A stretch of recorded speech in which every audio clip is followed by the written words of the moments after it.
Buongiorno, solo per farvi vedere alle 6 del mattino già com'è chiaro.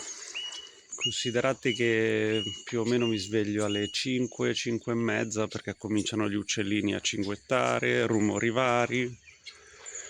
Poi ho le tende chiare, quindi appena esce un po' di luce io mi sveglio.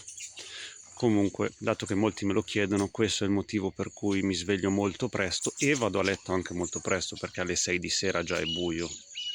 Però sinceramente è un ritmo che mi sta piacendo, vi dico la verità.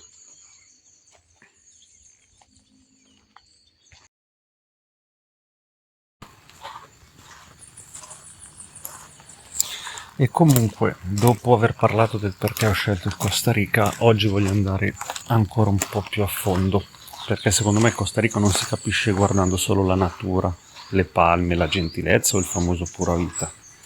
Si capisce guardando come funziona davvero nella vita quotidiana, nelle piccole cose, nei comportamenti, anche nel modo in cui la gente ne parla, nel modo in cui la gente lavora, nel modo in cui convive e soprattutto nel modo in cui la gente affronta il tempo, i problemi e i rapporti umani. Ed è lì che secondo me si vede la vera differenza. Una delle cose che mi ha colpito di più è che il Costa Rica non sembra vivere con questa ossessione di dimostrare qualcosa al mondo, non ha queste necessità continue di dirti guardami, sono importante, sono grande, sono potente, e questa cosa si sente, si sente nel tono del paese, si sente nel modo in cui la società si muove, si sente nel fatto che non tutto è costruito per fare scena. È come se il paese invece di vivere in funzione dell'immagine vivesse più in funzione del funzionamento. E non è una differenza da poco, Secondo me il Costa Rica si regge soprattutto su una serie di piccole regole non scritte, su accordi silenziosi, su modi di comportarsi e su una convivenza pratica. Non parlo di perfezione, ci mancherebbe, perché questa non c'è. Parlo di una certa logica quotidiana. Si evitano spesso attriti inutili, si cerca di far funzionare l'insieme senza trasformare ogni cosa in un campo di battaglia. E questa è una delle vere basi del paese. Una cosa che secondo me da fuori molti non colgono è che qui il rispetto non è solo educazione, è proprio intelligenza sociale, perché quando in una società impari a non alzare ogni volta il livello dello scontro, quando impari a non trasformare ogni divergenza in guerra, quando impari a mantenere un tono più misurato, alla lunga costruisci relazioni più stabili e una vita collettiva meno tossica. Questo non vuol dire che qui non esistano tensioni o problemi, è tutt'altro, vuol dire che però culturalmente c'è meno glorificazione del conflitto inutile. E in un mondo, per così dire, pieno di gente che vuole sempre vincere la discussione, non è poco. Un altro punto fondamentale è il loro rapporto con il tempo. Qui, almeno come impressione generale, il tempo non viene vissuto come una cosa isterica. Questo a volte, lo dico chiaramente, può farti incazzare, e non poco, perché se arrivi da contesti dove tutto deve essere rapido, immediato, certe dinamiche ti sembrano lente. Però c'è anche l'altra faccia della medaglia, e cioè che non tutto viene schiacciato dentro l'urgenza. Esiste ancora l'idea che alcune cose importanti richiedano tempo, che la pazienza non sia sempre solo passività, ma a volte anche criterio. E questa è una lezione enorme, soprattutto per me che devo imparare molto da questo loro rapporto con il tempo. Sicuramente la vivono molto meglio loro di me. Anche sul lavoro, secondo me, c'è una differenza importante. L'ambizione esiste, certo, la gente lavora, si muove, si sbatte, ma non è il paese delle favole. Perché non si ha l'impressione che tutto debba essere sacrificato, alla velocità massima. E questo cambia un pochino tutto, perché se il lavoro resta una parte della vita e non la vita intera, allora diventa più facile avere una routine più sana, più spazio per la famiglia, meno logoramento. Che poi sia sempre così? No, assolutamente. Ma come impronta culturale, secondo me, si sente. Un'altra cosa interessante è il modo in cui qui spesso si vive la vicinanza umana. C'è cordialità, non sempre invadenza, c'è gentilezza, ma senza per forza entrare nella tua vita a gamba tesa.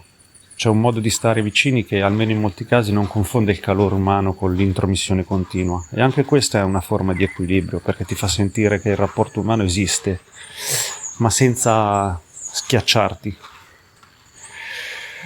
Lo stesso rapporto con la natura non è da cartolina.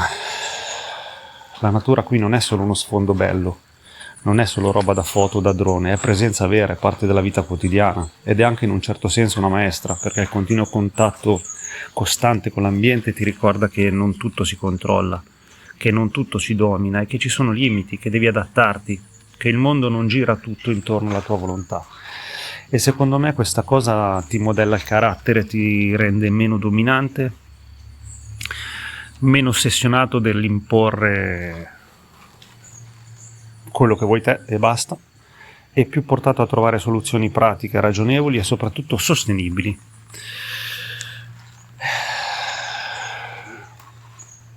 Un'altra cosa che trovo molto interessante è che in tante società oggi sembra che se non sei d'accordo con qualcuno allora devi romperci, devi litigarci, combattere, polarizzare tutto. Qui invece, almeno come tendenza generale, attenzione, mi sembra che ci sia più spazio per il disaccordo, senza che questo diventi automaticamente rottura. C'è più una tendenza a non trasformare ogni conversazione in una guerra di posizione, ed è una cosa che abbassa tantissimo il livello di ansia collettiva. Un altro aspetto importante è che certe forme di solidarietà non vengono vissute come gesto eroico, sembrano più una parte normale del comportamento corretto. E questa è una differenza enorme, perché quando aiutare, collaborare o facilitare non diventa uno show morale, ma una cosa normale, allora la società si alleggerisce, diventa più vivibile, più prevedibile e, perché no, anche più umana. E allora forse, per chiudere questo breve video, la lezione più forte del Costa Rica non sta nelle grandi frasi, nei grandi slogan o nei grandi passaggi, sta nel fatto che qui, almeno in parte, sembra ancora esistere l'idea che si possa vivere senza essere sempre al limite, che si possa andare avanti senza calpestare tutti, che si possa costruire senza distruggere tutto intorno e che si possa avere una vita dignitosa senza trasformarla in una corsa permanente. Poi certo, anche qui le cose cambiano, anche qui arrivano tensioni, problemi, pressioni esterne. Non sto dicendo che questo equilibrio sia garantito per sempre, però secondo me questa impostazione di fondo alla fine esiste e si sente. Ed è anche per questo che secondo me il Costa Rica non si capisce davvero guardando solo le palme o le cartoline, si capisce guardando come vive la gente, come parla, come lavora, come convive, come affronta il tempo e anche i limiti e come affronta il mondo. Ed è lì che secondo me questo paese ti dice molto più di quanto sembri.